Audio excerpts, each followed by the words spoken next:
This episode of our podcast comes with a bit of a warning.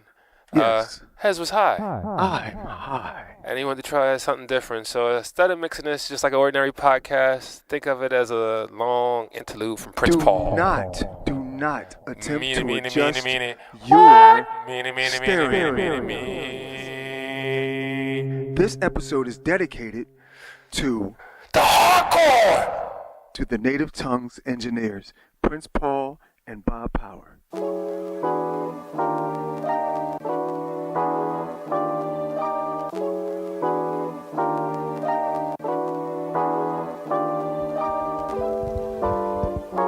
What's going on, Beat Society family?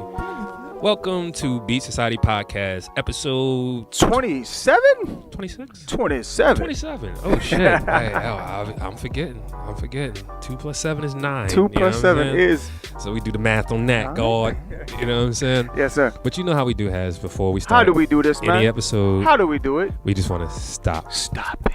Everything, man. And what we want you guys to do is we want you to just stop whatever you're doing. Man, you gotta say hi. And just acknowledge somebody's presence out Look here them in in the their world. eye sockets. I mean, just smile, speak, Eyes wave, are the anything. window to the soul. Just acknowledge that somebody else out there exists in this world. You don't gotta say I love you, but you gotta say I see you. Because one thing is for certain. What's up? In this lifetime, we all need each other.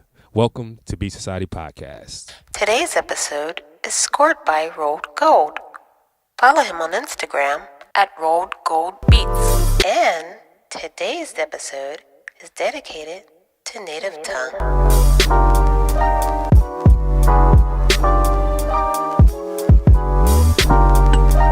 Alright.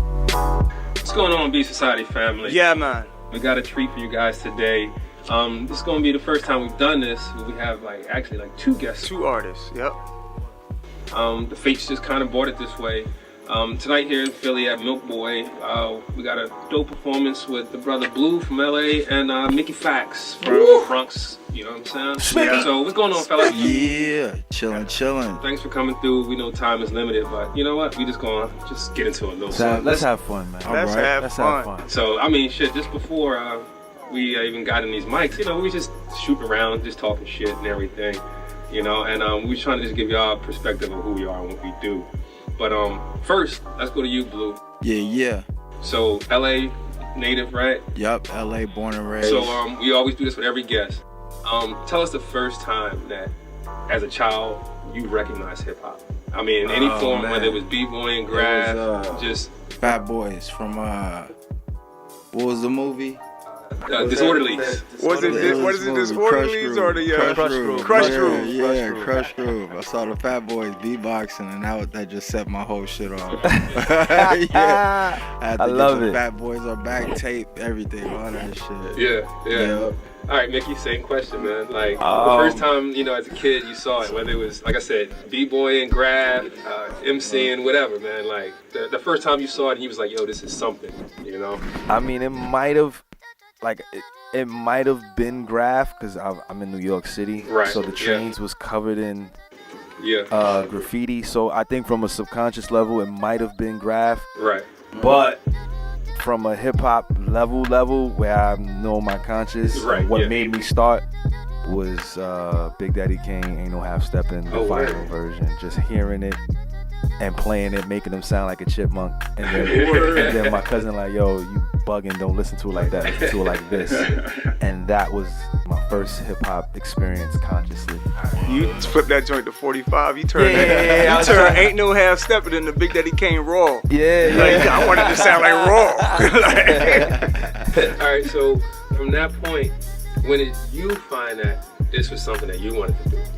You know, when did it catch you? And like, same question, like, in what realm? You know, what part of the culture? It probably caught me. I want to say that I was 8 years old when that happened. Oh wow! So, I think it caught me. Bone Thugs, East 1999. Oh, and you know, this was tapes. Yeah. So we was stopping, pausing, rewinding, pausing, like, rewinding. what was that right there? And I would write their lyrics down because I wanted to recite them at school. and do it fast. Like I wanted to do all of that. That would take me like gotta get mine, gotta hood, gotta right. Yeah. That would take me hours. Right. And I would have a notebook full of like crazy bone, lazy bone, wishbone rhymes in my notepad, and I would memorize it and go to school and recite it. So I would say, and then afterwards I would be like, you know what, I want to start doing it myself, and then that's when I started like that. So yeah, it was about 13, 14 years old. For me, I stepped into it. Me and my cousin used to do dance contests. We was pretty whack. You know what I mean? We would win, but we was pretty whack. You know what I mean? But I would say DMX though. When DMX came out, oh shit, I was mad late because I had to move. I moved in with my stepfather who was a pastor, so I couldn't listen to hip hop. Yeah. And then when I moved back in with my dad, he was like banked out the game, you know what I'm saying? Yeah. The South Circle drew down everybody since forever, you know what I'm saying? Yeah. So he was like, so what you gonna, pick up? And I got like DMX, and I thought that was the future right there. I was like, ain't nobody you putting up gonna see DMX, right. You know what I'm saying? He got the bright light booming and shit, crazy ass hype video. So then I started writing raps after that, immediately after hearing DMX. That was DMX, huh? Yep. Okay. Yep. 7, wow. See, like, I tell you, like, one of the things that I noticed just in doing research about both of you guys, man, like, me and Hez, throughout this podcast, have been trying to just give the younger kids something, like a good space to kind of dream to, you know? And you guys, to me, and Hez, are very successful artists. Because you're doing what you love, and this is what you do for a living, you know? But I think what the kids miss is you're not like these ultra superstars, but you live good lives, you know what I'm saying? Like, you get to see the world, you get to travel the world, you know what I'm saying? And you get to do what you choose to do, you know what I'm saying? And I mean, we respect that, you know what I'm saying? But, like, appreciate it. How did you get to this point? Like, where... I mean, because we all start off dreaming big. You know what I'm saying? Yeah. We see Crush Groove, we be like, that's what we going. Exactly. They now see Empire. They see Empire and say that's what we going. A generation that was groomed off of MTV Cribs. Right. You feel me? That they had these grandiose. There's nothing wrong to dream big, but you got to kind of come back down to earth. You know what I'm saying? But when did you guys start to kind of shape your personal understanding of success? You know? For me, it was MySpace. MySpace blew me up. You know what I mean? I got a MySpace feature for Below the Heavens, and that shit just got everywhere. You know what I mean? The album was I went from like answering like 20 emails a day to like 100, 200 emails a day. You know what I mean? Right. You reply to all of them? Hell yeah. I was sitting there geeked out. I was like, this shit crazy as fuck. I type with one finger, so that shit is impossible. Me too. Oh, you too? Oh man. Good looks. Mickey. Oh man. Like, you know, what's shaping your success, man? You know, like, you guys are ultra comfortable. You know what I'm saying? And the work ethic is ridiculous. When I go back and look, man, y'all motherfuckers are releasing so much music, like jointly, like, you know. So it's a consistency and a work ethic there that's amazing. Like, you know what I'm saying? I mean, I think, well, you know, he was MySpace. For me, I think it was putting out Heaven's Fallout for me in 2007. Hell yeah. Right. And, you know, Fader picking that up. I was just like, what? Like, Right. People were like, yo, do you have a publicist? And I was like, nah. People just kind of like the music, I guess. And people just kind of gravitated towards it. But for me, as far as success goes, I really started to really appreciate success and what it meant to me after I left Jive and RCA Records. Okay. You know what I'm saying? Because I didn't know how to make money off music. Like, The business. You know how to I didn't know the music. business. So, you know, Blue watching Crush Groove and me watching MTV Jams and Yo MTV Raps. I didn't know how these guys made money. Right. So I just did the hip hop just to do it because I loved it. And the next thing you know, that's how, you know, I started to learn the business. Right. And, you know, now, as long as I don't have to clock in at a job, I'm successful in my mind. Word. That's how I look at success. You know, because that's what like I said, we're trying to convey to the kids, like, you know, it's going to be many more of you guys than it is going to be of Kendricks. You know what I'm saying? And it's like, you got to get a fix on that. And you know, I think the earlier you get a fix on that in your mind, the better you can focus towards that point, and really capture it. So much more accessible now. Right, exactly. You know what I mean? You know, it's more fucking, you know, carpenters out here. Blue collar, the blue collar, the blue collar hip hoppers, You know, because me and Hez, we lived there for years. In that middle class, hip hop world. Like my whole thing was, I got from it. Like I was like, I'm gonna get signed. Like that was my whole thing. I didn't think about the business. I'm gonna get signed. So I got on Raucous, and then like after that, I wasn't taking care of the business. I was just rapping. I was just, you know what I'm saying? Right. So I never went at the business properly. You know what I'm saying? Till it was almost, you know. But you know, that's where I think that's where OGs are supposed to kind of step in and be man. like, you know, this is what you do to make this.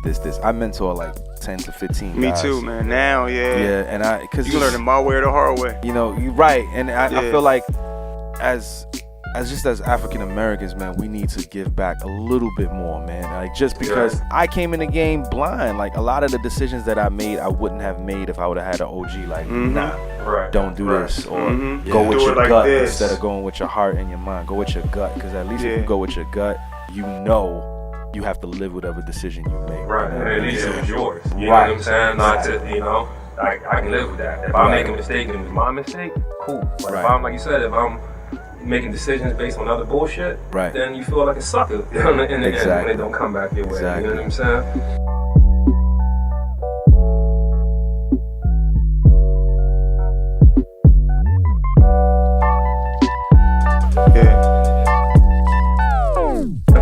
So, but yeah, Mickey, I was talking to you earlier off, you know, before we started recording rather.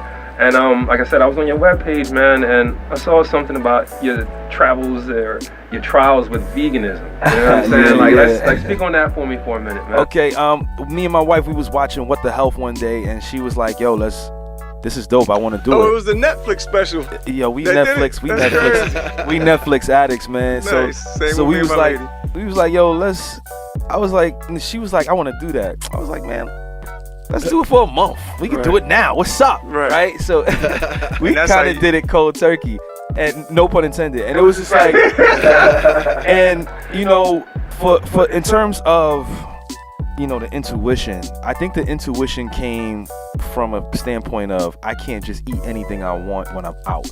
I feel like a lot of people say like their mind just opened up and then they can see the universe and the spectrum of colors.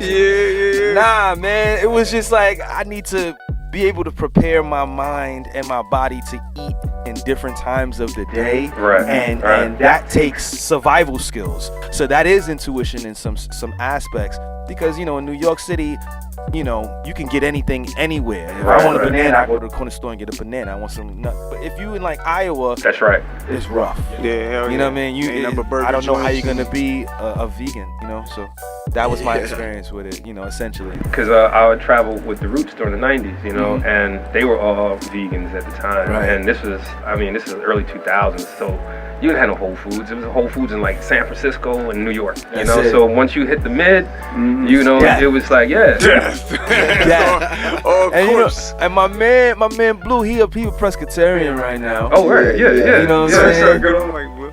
So I've been working on my vegetarianism. You know what I mean? It's hard to drop the dairy, but oh yeah, man. That was one of my biggest things too, was to let go of that cheese, man. Oh yeah. Yeah, I don't do nothing. Especially when you ain't got no meat and you throw that cheese on that salad. That's right. It's a wrap. So did y'all go through withdrawals when y'all switched? Oh, I know I went through withdrawal like crazy. I went through a hard withdrawal without. I wanted the texture. It's the texture of the chicken and the beef. But you know, once you start getting into the tempeh and the soy and things like that, you get the crunch. You get the crunch, right? That's really all it is. It's the texture. It's the texture. Which familiarity. That's all. Once you get rid of that, you know, I did a lot of, you know, Morning Star. You know, some people were like, you shouldn't even do that. It makes you bigger. I was like, oh, Morning Star, like that's what we survived our early days, you know. But yeah, you had to move away because the salt content, that shit's ridiculous. Sodium, that's what you're talking about. Sodium was high. Sodium was high. You go back to that soy, and that soy's got estrogen in it. Right. So for men, that shit'll make you soft, nigga. You know what I'm saying? The soy is also cancerous, also. Yeah, so we start, you know, we jumped into it like head first. Like we didn't even think. So always say when you set a date, you pretty much a procrastinator. That's right. But if you do it like y'all did it, y'all serious, like y'all doing it right now. Yeah, and it was rough. Yeah. And you know, people for whatever reason, man, like, oh, you a vegan? You think you better than me? Right. Like, it's like, bro, I just don't want to eat the meat for the month. And even months later, people like, oh, you still vegan? No, that was like months ago. Did you see how they treated B.O.B. Oh, when he even Waka Flocka when he went back to eating meat? Yeah. See, I knew you was going. Like, I'm like, It's yo, like, y'all. it's so violent, man. That's the, It's like I think it's their fears, like they projecting they shit on, like out. Waka Flocka was vegan. Yeah. Shout out to wow. Waka. That's how he lost all that weight. Now he went back to meat, but then everybody was on his page like, ha ha ha, and all this laughing. See, but like, this is what I learned, you know, more than anything. Like, I've been to the extreme with the veganism. I've been a straight meat eater, and now I'm fall somewhere in between. You know what I'm saying? Because what I figured out was that moderation is the key. You know what I'm saying? Right, yeah. That we hardwired to eat flesh. You know what I'm saying? We have those cravings there. You know what I'm saying? And it does give us something different that we can't get from supplements and all that shit. You know? Yeah. So I'll say this: like certain parts of the year, I'm not a meat eater. When it's warm and hot, I naturally gravitate away from meat. You know what I'm saying? Because I don't want that heaviness on me. You know? So during the winter, I start getting a little colder. I need something heavier to fucking generate heat. So then, boom, I'm starting to pick up that animal You protein. can't do again. too much. You can't do too much pasta because pasta turns into sugar. right. So it's like It's all about a balance now, and that's what I just learned from myself and my body. Let me ask you a question. Do you That's think? breaking it down like a doctor. yeah, he got deep man. into it. It's chemistry. Do you think? food is Okay, chemistry. people was like, yo, if you miss beef, eat jackfruit. Like, is jackfruit? What's jackfruit? Oh, jackfruit. What? Okay, yeah. I've never experimented with it. Yeah, I never experimented. That don't make no sense. It I don't. tried all the jackfruit nachos and all Yeah, kind I guess it's supposed to be like a burgers shredded beef kind of. Right. of. Yeah. Wow. They don't do it for me. Carnitas. You Jackfruit never want to carnitas. get that same pull that you get from the animal You're not protein. gonna And then people that don't eat meat is always like, why are you eating fake meat? You must really want to eat meat. Yeah, I'm like, why are yeah. you in my plate though? Yeah. Yeah, Like, they be hating, it was one son. kid that was in here, Hell right? yeah, Sometimes I I sit wanna here, eat I sit here doing people's sessions, right? Right. And sometimes I have like a big bag of spinach, raw spinach, and I eat them like potato chips while I'm doing this session. This kid was sitting here, and he was like, "Ew, what you eating?" Right? And I'm looking at him, and I'm like, "What you eating?" He eating Right. Twizzlers. Oh, I'm like, God. "What you eating?" I'm eating food. What you eating? Yeah, Talk about it. You know what I'm saying? Right. Like, it was crazy. It's crazy because it's wild we having this conversation because that video I shot today, I had like 3 lines just about veganism. Like, Throwing them in there. Oh, yeah, so threw you it shot in a there. video in Philly today. I did shoot a video Heck today. yeah. You know, Who was the director? I think there was a guy named Artemis Prime. I know Artemis Prime. Yeah. Yeah, So, I did I produced the joint on his last album. yeah. So we did Yeah. that record today, and Cool. his man was directing. So yeah, you know, Okay. that's what happened. All right, I'm gonna go somewhere else. So, like you guys, I know you've had varying degrees of success. You know, seen some really prosperous times, no Yes. doubt. You know what I'm saying?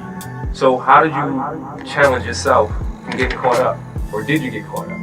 Women, drugs, all the vices. Money. Cause I know I got caught up in the pussy. I got caught up. It fucked me up, yo. But we trying to get to the truth because, like I said, money. We all think that no, I ain't gonna fucking change. You start getting that fucking money and staying in the fucking W and shit, like, you know what I'm saying? Like, you that shit do change your shit a little bit. Hell yeah. It takes a while to get through that.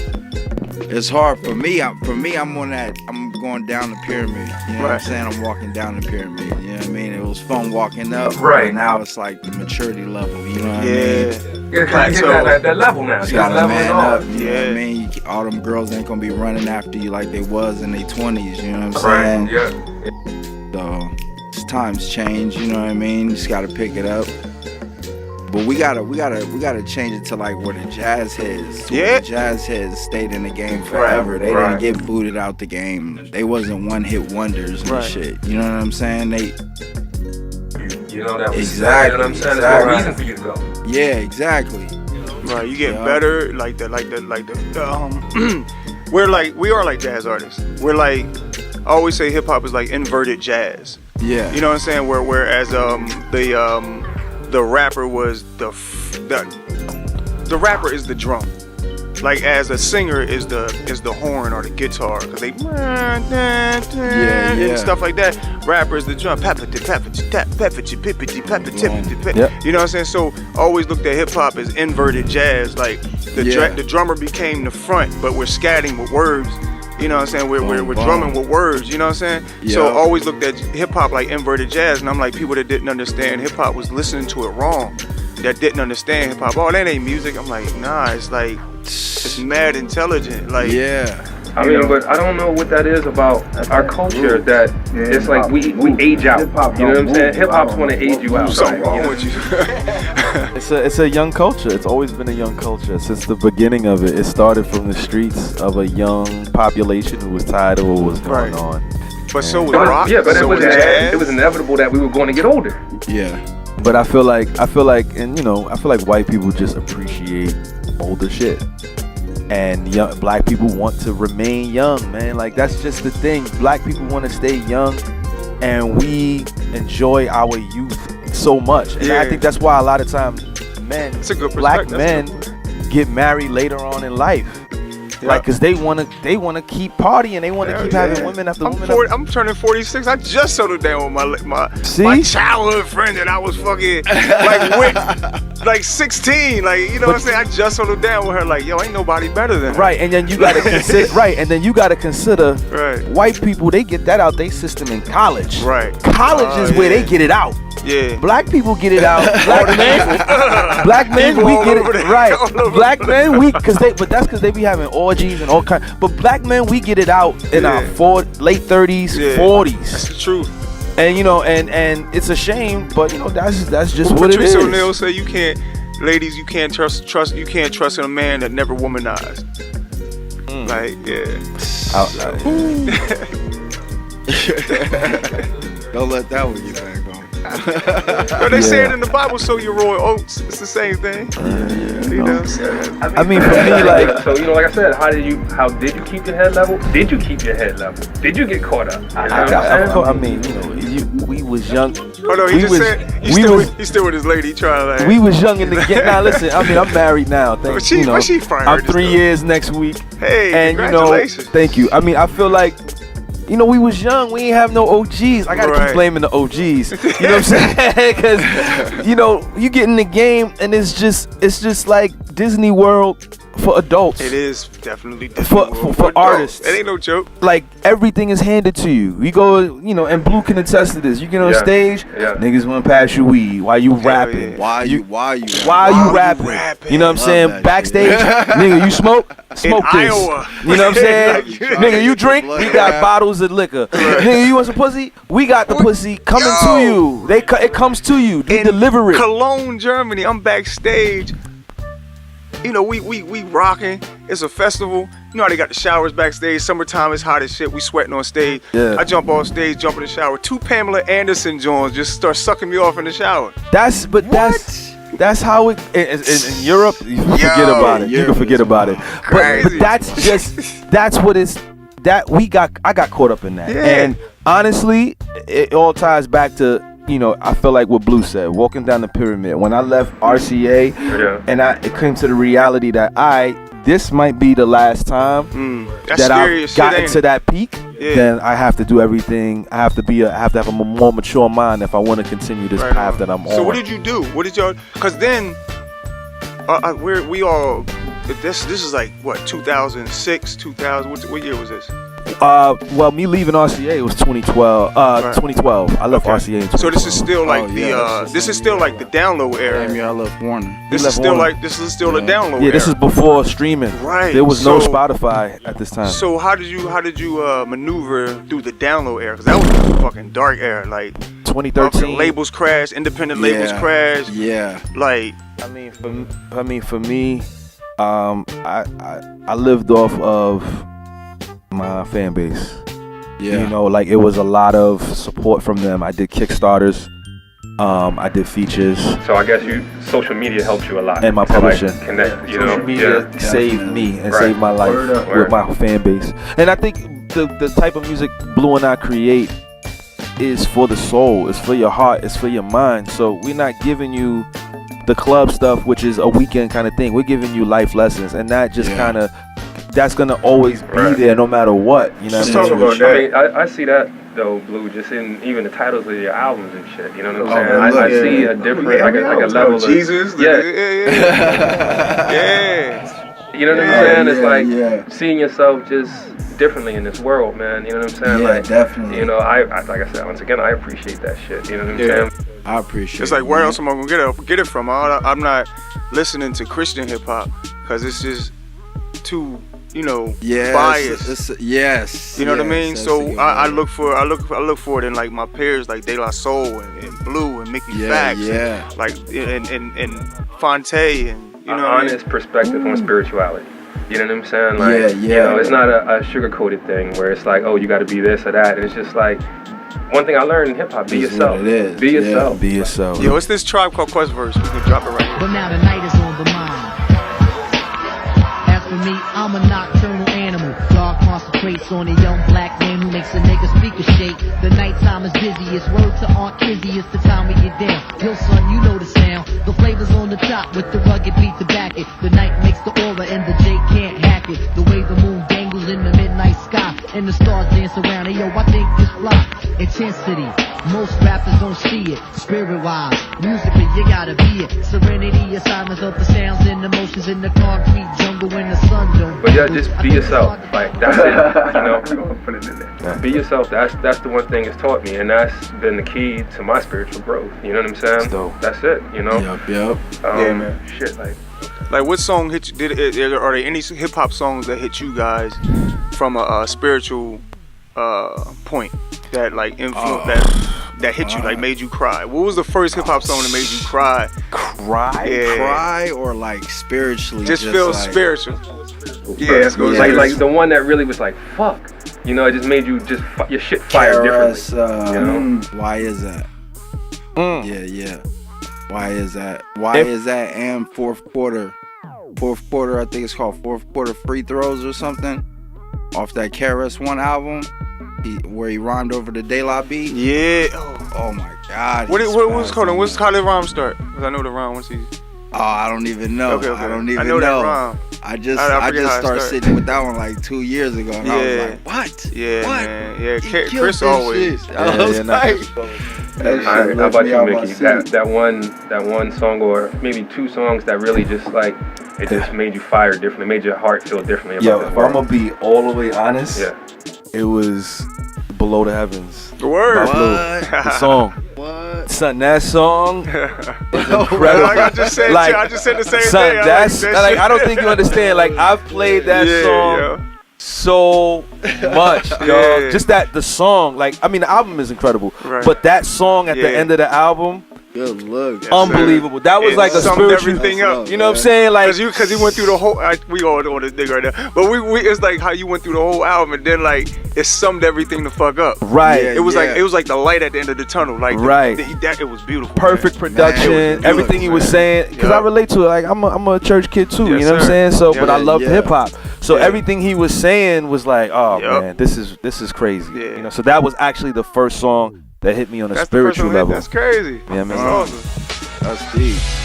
Yo, I'm trying to get to this place that my grandpa told me about as a child. Told me only if you can make it and the faithless ain't allowed. Be a star out your game and name above the clouds. And if you miss, you at least be amongst your own crowd. I smile cause now I see what he meant.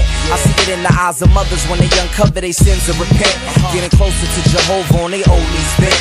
Praying our mind frame switch and these times change quick. But I hate to say it, brother, the youth is too stubborn, too stuck on themselves to ever think about others. They must uncover the scales on their eyes called lies, leading the deaf, dumb, and blind to a place my mom's told me about, where your sins get cleansed cause they bathe in flames. And the only route out is to shout out his name. I was trained to be a soldier for God, but as soon as I used my own thoughts, I kinda got lost in a small called reality, where hell is a fallacy and heaven is a fantasy created by man. So don't believe in it. You came here with nothing and you're leaving with nothing, so retreat from this world of deceitfulness. My people, it's time to rise. Realize it's a heaven, whether you think it's inside or in the sky, reach for it before it's gone internally, and you stuck here below the heavens for eternity. Whose world is this? So what songs of yours did you write from that place? I mean, I think y'all might hear We all tonight have- 414. You know, I think when I do 414 tonight, like people are gonna understand, you know, my rise and my fall and my spirituality as well. Like, you know, having $90,000 in the bank at the beginning of 2013, and then at the end of 2013, 414 in my bank account. You know what I'm saying?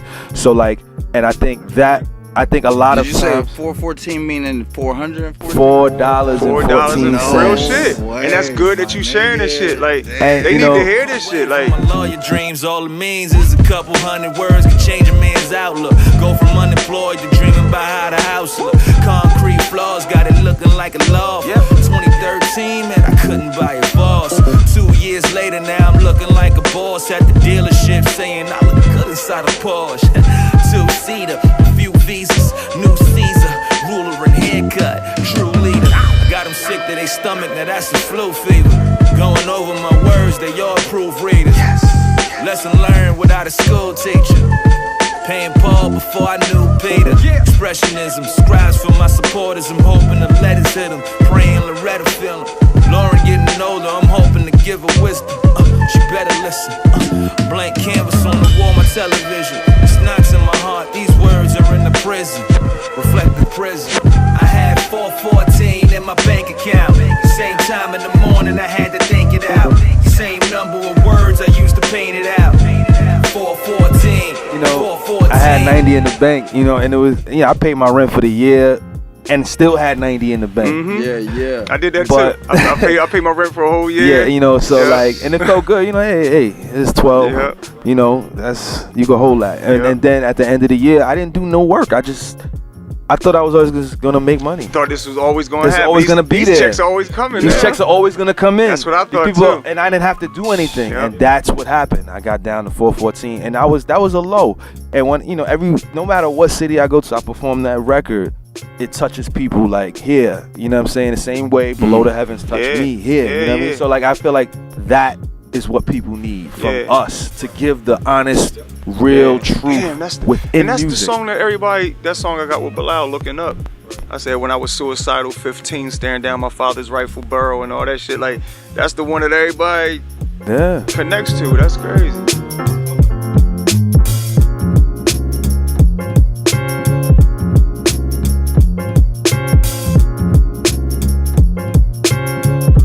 Talking about this, and like you said, just seeing these trials and tribulations, what keeps you guys dreaming?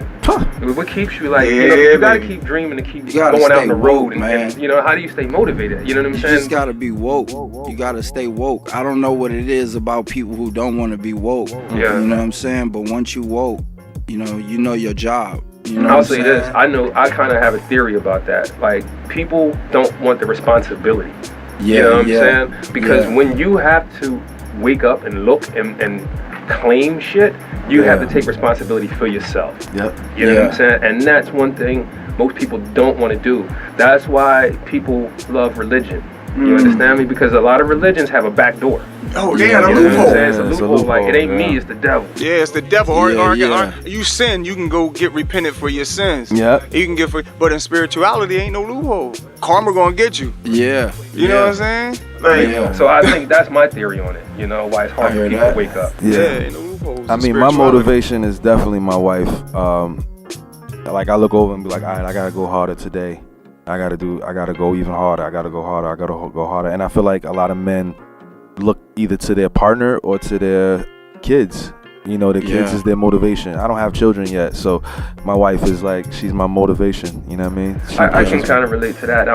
Somebody new now, a new woman, Right. and being older now, she's different. It's just not a girlfriend. This Right. is somebody I want to make a life with. Right. So like you said, I wake up differently. Yeah, it's the companionship, Yeah, man. man. Like, it gets, I got that too now. yeah, It's yeah. like I, you know, I'm built in where I don't want to see her have to grind that hard. Right, that's how I am. You know what I'm saying? So I'm thinking of ways to get her out that grind. Right. You know, get her off her feet. And plus, you done told her the things you gotta live up to now. We thinking alike. Yeah, that's where I am too, man.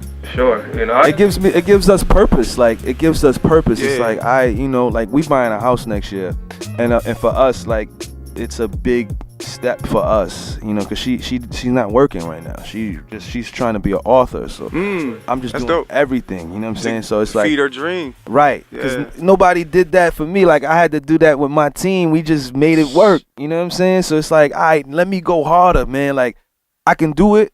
And we gonna make it happen. I mean, I guess too, you understand that hustle. Yeah. You know, so that's even being better. from New York, right? Yeah. We got the hustle in our blood. And an artist. And yeah, exactly. So you already understand. My girl, she's an actress. Wow, she's that's an dope. Actress, so the same thing. Yeah. I think creatives just need to date creatives because they are the only ones that understand what we do. But creatives also need, man, balance. Yeah, that balance. So what do y'all do is like as far as like management and like how like. I've been through bad management. I finally got good management. Like I have had a manager in like 5 years. Word. I ain't had to hit my email. I'll holler back. I mean, I have a manager, but I move like Blue. So when big stuff happens, he steps in. But like this tour thing, like it was me, Blue, and my agent. You know what I'm saying? And we just made it work. Like my manager has nothing to do with it, and that's no shot to him. Right, It's just. I can't wait around. If I wait around, I'll be homeless. Yeah, so I gotta get it. Right. Yeah, the business goes like this. Oh yeah. Yeah, man. Can't I missed wait. so many opportunities just like trying to pass stuff on to people that take care of stuff. But I was like, damn, if I would have handled it myself, I wasn't even doing nothing that day. I gotta eat. I could have returned the emails myself. Right. Yeah, right. Serious. But bigger stuff, like if it's something like 5-digit stuff, I include him because then it's like, I could break you off with that. You know what I'm saying? Yeah. And that's fair. But like stuff like what me and Blue are doing, grassroots features, Yes, sir. videos, publishing, I can handle that, You dog. handle it yourself, You know what I mean? yeah. So Yeah, at least you don't got one of the managers. I ain't gonna say no names, but my boy had a manager. My boy had a manager. He was about to say. Yeah, I don't want to say his name, but my boy had a manager, and he blocked it. This manager didn't do basically anything. He had no connections and that whatever. Right. And he was rolling with B Society, and Blue. I'm not Blue. I was ready to say the damn name. So this person started making all these connections and all these things started happening, and then he was about to get signed to some major shit. right. And then the manager was like, I want like a crazy amount. Oh wow. Yeah, it was a crazy, and he wouldn't Wow. like. He was like, "Yo, all this is from my connection." He blocked the deal. And he didn't get the deal. See, that's ridiculous. That is ridiculous. So at least you ain't fighting got one of them. At least you got bro. somebody in your best interest. Jeez Right, Louise. right. Yeah, that actually happened. Like it happens a lot. It does. It happened to me actually. Oh, word. Early in my career. When I say early, I mean early. And I'm gonna keep this short because But in 2002, Missy Elliott wanted to sign me to Elektra Records, and my aunt was doing her hair at the time, so she played the CD for Missy. Missy was like, "We're not gonna talk to the artist." And mind you, this is back when it was a chain of command. So my aunt took me to this guy who was gonna manage me, who had managed artists before. The manager was like, "I don't like this kid's music. I'm not gonna manage him." Missy hears the CD like a week later. Now he wants to manage me because Missy wants to sign me. And I was like, no, I don't want to deal with somebody who doesn't believe in my music and only wants to do it because there's a check. Because they were ready. Yeah. And he blocked the deal because my aunt didn't know that I wasn't comfortable with that. So that actually really does happen. You know what I'm saying? And my aunt was mad at me because this doesn't happen, and you're never gonna get another. This is all. He's like, I'm managing myself. Yeah, like, in New I'm York. never getting a manager.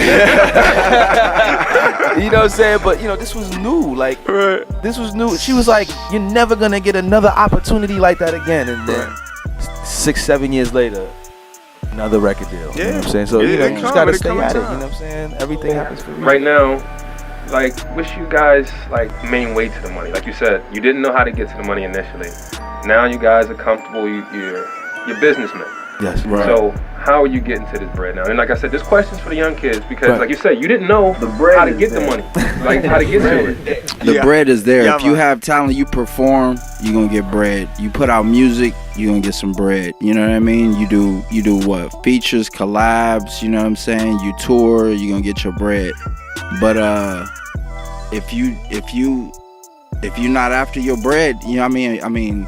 I missed what I was gonna say, but the bread is there for you. All right, would you say, should you go and do it yourself? Should you, self-publish? Should you look for that deal? Like, Look for the deal. just Look and for the you deal. Go big. Always go big. Yeah. You know what I mean? Yeah. Always go big. Only Don't thing you can minimize hear is the yourself. word no. And how many you hear no all the time? It don't hurt. Yeah. I'd rather get a no than not know. Yeah. Right. Yeah, right. always go big. You know what I mean? Unless they gonna like take all your money from you, then Right. it's not going big at all. You know what I mean? right. That's going small. But that's going real small. Yeah. I mean, for me, it's the publishing, the Yeah. royalties, the music, Right. the features, the videos, the touring, Yeah. the merchandise, selling your brand. Yeah. Next year, I'm getting into stocks. Word. You gotta let the Man, music. that's what my girl just said too. Yeah, you gotta let the money grow. Yeah, you I know might have what talked I to mean? you about. Yeah. I got some things too. Okay. On the horizon. Because I feel like that's another thing that our OGs didn't know about. Yeah. The stocks. That's true. And my pops, And if they did, I didn't listen. he put I think 5,000 into Sirius Satellite when it first started. Wow. He's up 150, 160. Right. See, my pop's the same. He always dealt with commodities. Right. Sugar, rice, that basic shit. So he's always got a return on his money every year because everybody needs those commodities. Everybody needs sugar and coffee and rice, and shit like that. Yeah, but you're right. It is things that basically as black people, we just haven't been like very wise. They didn't teach us and, this right, stuff. and that's the way that you gotta understand. You're not gonna work through this system and make a whole lot of money. You have to be a savvy person about being able to invest money and see different opportunities. And Did y'all read that book, Rich Dad Poor Dad? I mean, I read it when I was a kid. Yeah, like a long time. My brother turned me on. It's about this, like choosing. And I make your money work for you instead of you working for money. Right. When I went on Flex, you know what I'm saying, and did the Flex freestyles or whatever. I put a freestyle in the middle of bars about building your credit up, man. And when I did that, like, people were mad. Like, yo, why you just didn't do all bars? I'm like, bruh, I just gave you a tool that you gonna need, like, in real life. See, and it is some real life shit because I'm in the same space. I'm trying to buy a house next year as well. Right. So this previous year has been about reestablishing and getting my credit and getting my shit right.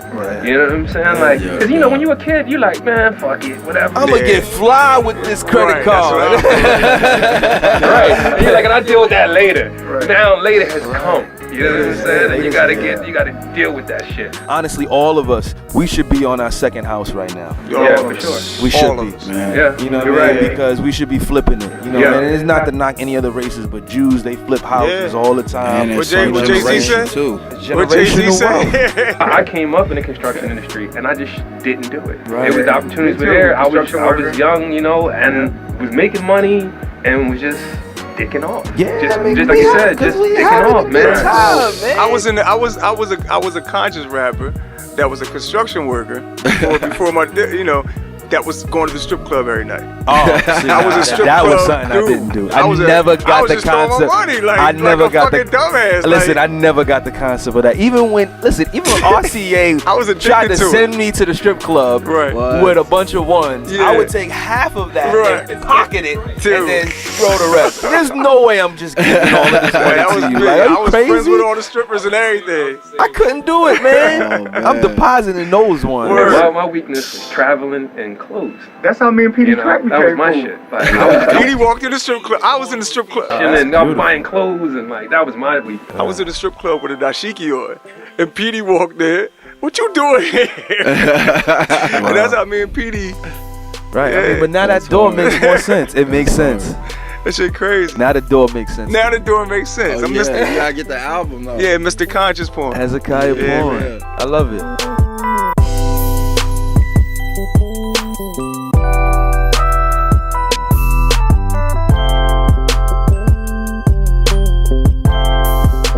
But yo, yo, fellas, man, like, I know that time is, like, short as hell. We can stay to 5:45. Yeah, you good? Yeah, sure? yeah. All right, cool. All right, cool. I didn't want to keep y'all because we right at 5:35. All right, so just being able to travel, man, like, that's something that most of our folk can't do, you know, and they haven't done. The traveling experience for both of y'all, how invaluable has it been to your growth just as a person, you know? I feel like I've grown too much from traveling. Too much? Yeah. Explain that. Like, I get back home and I know too much. Okay. You know what I'm saying? Yeah, right. It's just going on in other cities and countries and shit. Yeah. You know, because you've been there. You know what I mean? You know those streets, you know, people that's there, you know what I mean? Right. Then you get back home and you like, God damn, people are like, you talking about what? Right. You know what I'm saying? Yeah. You kind of come back and you almost like, you can't really connect to it where you from. You know what I'm saying? Like, yeah. Like you said, you feel like an alien in your own environment. Exactly. You know? Hold on, did you come back? A blessing. Did you come back like, cause it was like during the what was it Warsaw, Poland, and all that shit was crazy. It was over there with Bahamadia and Jaguar Wright and all that shit. And it was like during the Bush era where the gas prices was all high. Yeah. But it was like dust on all the cars in the street because the gas prices over there was so high and nobody was moving their cars. That's craziness. It was like dust on all the cars. I was like, this shit is crazy. Like, but did you see shit like that? Like anything that was like so out? Like in Brazil, the favelas and the... No, there's two things that I saw. Yeah. China, when I went to China, there was a Louis Vuitton store in one corner, and then around the corner was a village of huts. Like around the corner, huts across the street from Louis Vuitton. That was China. And then Japan in 2009, I'll never forget it. And I've always wanted to go back to Japan because of this. In 2009, they had FaceTime in 2009. Right. We didn't get FaceTime until 2011, 2012. Yo, the homie Charlie Tuna was telling me about that shit in like serious, like in like 04, 03. FaceTime? Talking about they like had Jets that in Japan. He was like they looking at each other on the phone. Yeah, no. In Japan. And it was like you know flip phone. I was like, get the fuck out of here. Yeah, we was on like flip phones and shit. Yeah. And Blue. I don't even think we was on the flip phones yet. Yeah. You know what I mean? Real talk. They are so ahead of their time, fashion wise. Right. Yeah. Like they had the MCM account in 09. Yo. And now it's big now. I'm thinking about the 80s. The 80s, they had my Japanese friend that lived around the corner from me. I had my Nintendo. American had Nintendo. It was all big and bulky and plastic. Their Nintendo was small and shit. Had small cartridges. But you know why? They go to school 6 days a week. Right. And they're in school from 8 to 7. They don't have summer break. They don't have shit summer like that break. and all. It's every day. They only get Sunday off, I think. So what does that mean? What do they mean? They get better technology than we get? They're smarter and they take that thing serious, man. The education is and it's very clean. They giving us the big ass blocks. We get lock blocks. They get. So, you gotta understand the Japanese culture, man. Like that shit was decimated. You gotta understand, decimated after World War II. So you know what I'm saying? And they made an understanding that they were going to collectively get at this shit through education. Yep. You know what I'm saying? And that's how they did it. And I mean traveling just in general, you know, just to answer the question, like it just helped me. It goes back to veganism, the survival instincts, just being on the road and being able to figure it out. It just feels like a piece of my ancestors is with me. Like I'm like Harriet Tubman sometimes on the road when I'm by myself. You know, but now I'm bringing my wife with me on this run, so you know I got to be a little bit more organized. But usually when I'm dolo, I sleep on this couch, dog. And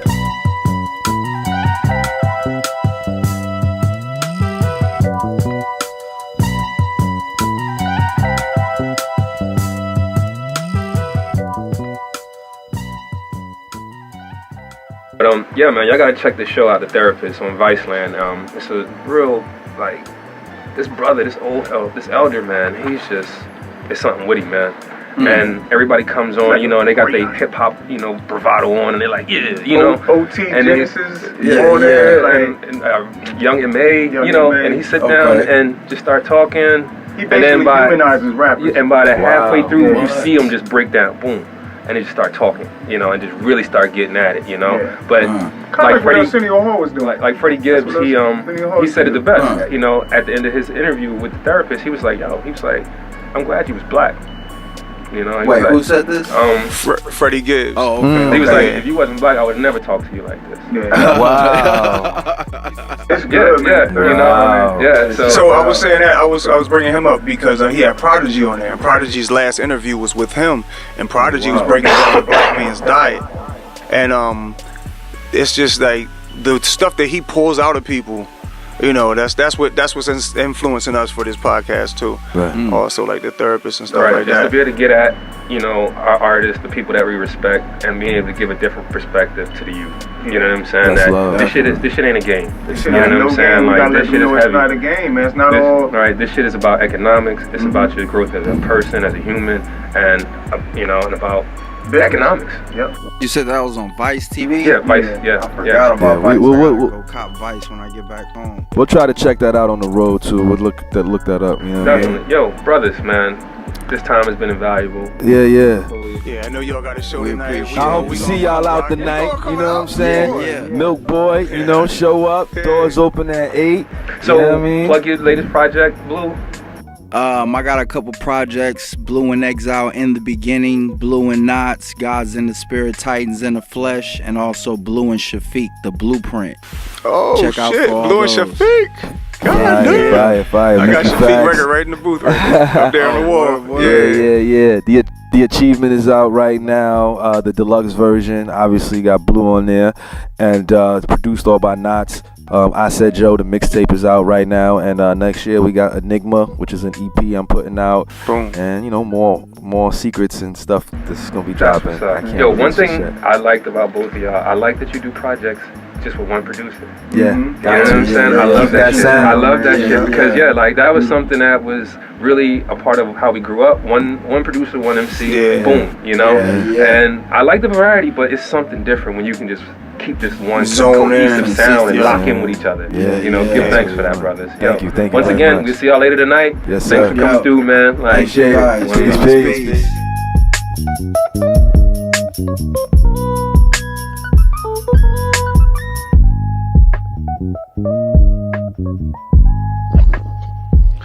Whoa, well, Hez, man. Wowzers. Yes, sir. Wowzers. Man, Wowzers. that's a wrap for episode number 27, man. And damn, Man, once again, Blue, Mickey, thank you so fucking much for Mickey coming and by, Blue man. blew our minds. You know, I'm telling you, we were limited with time, but if we had it, That was so it was corny. so much shit to get into, you know? But we still got some gems for y'all, and I hope you enjoyed this episode. You know, once again, family. Always good for you tuning in. Remember, check us out on Podbean, Spotify, iTunes, Stitcher. Mixcloud, wherever basically you can find a podcast, we're there. So, tell them Hez what it's about. It's man. power to the artist, death to the machine, culture over vultures. This is Beat Society Podcast. Peace. See you next week. We are the Beat Society. Beware of imposters. We are the Beat Society.